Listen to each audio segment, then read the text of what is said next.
dernier exemple, donc avec la construction des tableaux de signes, pour une grosse inéquation, comme dans la première partie. Donc on a quelque chose au carré plus grand que quelque chose au carré. Et donc la première étape, c'est de faire passer d'un côté et ou de factoriser. Donc il nous faut une forme factorisée plus grande que 0, plus petite que 0, pour pouvoir construire un tableau de signes. Donc pour ça, ici on fait passer, par exemple à gauche, on pourrait tout faire passer à droite, ce serait pareil.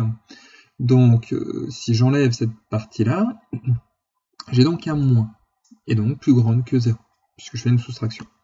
Puis ici, je remarque que j'ai une identité remarquable, la troisième. On a déjà évoqué ça, donc ce sont des rappels.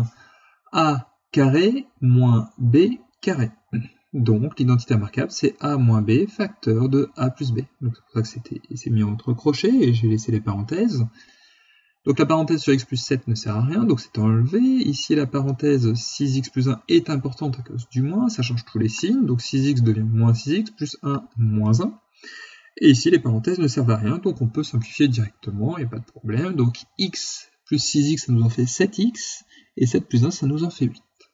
Il reste à simplifier la première parenthèse. X moins 6x, ça nous donne moins 5x, et 7 moins 1, ça nous donne 6. Donc si vous avez besoin de prendre un petit peu de temps pour faire les calculs, vérifier qu'il n'y a pas de problème, il pourrait y avoir des erreurs de ma part, et donc vérifier, surtout, par rapport à ce que vous avez, vérifier si c'est vous qui avez fait une erreur ou pas.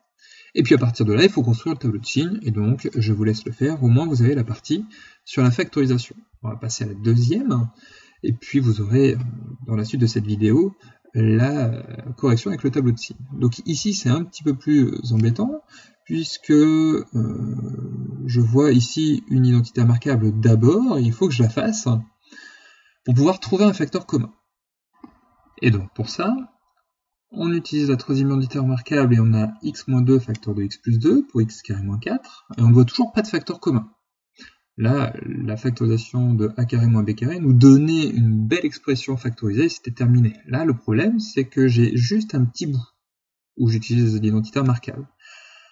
Et puis je ne vois plus rien, il n'y a plus de carré, donc c'est terminé. Par contre, je vois un facteur commun ici qui est un petit peu caché, c'est le x-2 qui va apparaître dans le 2x-4. Si ici je factorise par 2. 2x-4, 4 c'est 2 fois 2, donc si je factorise par 2, c'est un facteur commun. Donc j'ai une identité remarquable et un facteur commun. Le 2 je le mets devant, et 2 il était facteur de x. Donc x et 4, eh bien c'est 2 fois 2, d'où le 2 qui apparaît ici. Et le x plus 4 qui ne change pas. Et maintenant que je vois x-2 qui apparaît de part et d'autre, donc ça c'est ce qu'on a vu dans la première partie avec les fonctions affines, et bien maintenant je peux faire passer d'un côté, regarder à droite plus grand que 0, ou plus petit, selon ce que j'aurais obtenu, et puis factoriser par mon facteur commun. Donc ici, c'est le x-2 qui est important, puisque sans ça, eh bien, je suis un petit peu embêté pour pouvoir factoriser, et donc construire mon tableau de signes. Là, il est mis en évidence, je le mets devant, et il est facteur de quoi? Donc j'ouvre un crochet, il est facteur de x plus 2, donc x plus 2, et le x-2 ici, il est facteur de moins 2 fois x plus 4, d'où moins 2 fois x plus 4. Les parenthèses ici sont obligatoires, celles-ci elles ne sont pas nécessaires, d'ailleurs je ne les ai pas mises, puisqu'on en a déjà fait souvent, donc il faut être à l'aise avec ça, on ne peut pas mettre 10 000 étapes alors qu'on peut faire ça en un coup. Donc x plus 2 je laisse comme ceci, moins 2 facteur de x plus 4, eh bien je le développe, donc moins 2x, moins 2 fois 4, moins 8, je simplifie cette partie et j'obtiens ce résultat-là. C'est la factorisation finale qui me permet de construire mon tableau de signes. Pourquoi? Parce que dans cette partie-là, tout comme dans cette partie-là, j'ai un produit de fonctions affines. Et donc, vous pouvez faire pause à cet endroit-là, construire les tableaux de signes et revenir sur la vidéo. Et donc, on reprend avec les tableaux. Donc, vous avez moins 5x plus 6 qui est votre premier facteur, 7x plus 8 qui est votre deuxième, et le résultat qu'on va mettre sous forme de produit, où vous pouvez réécrire cette partie-là. Moi, j'ai pas suffisamment de place, donc je mets produit. Ça va entre moins l'infini et plus l'infini, et puis après, je dois remplir les signes et les zéros. Donc d'abord, je dois savoir quand est-ce que moins 5x plus 6 est égal à 0, donc je résous. Soit je me souviens de la formule ax plus b égale à 0 qui donne x égale à moins b sur a, et je simplifie, je vais obtenir 6/5, d'où le 0.